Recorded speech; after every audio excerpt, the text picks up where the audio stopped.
Halo Bro Masta, kali ini kita sedang berada di Ungaran yang merupakan ibu kota dari Kabupaten Semarang nih Bro Masta, Provinsi Jawa Tengah ya.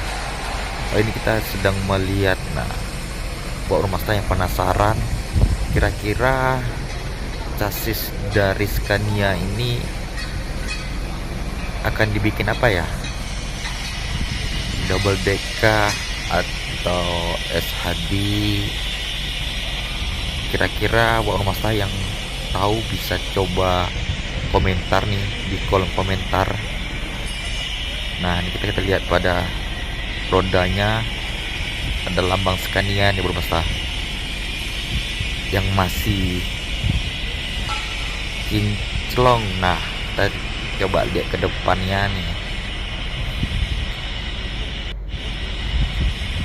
Nah, buat Bro Masta yang penasaran, ikuti perjalanan kita nih Bro Masta. Perjalanan kita coba lihat lebih jauh nih untuk chassis baru ini yang masih di atas truk Trado juga nih.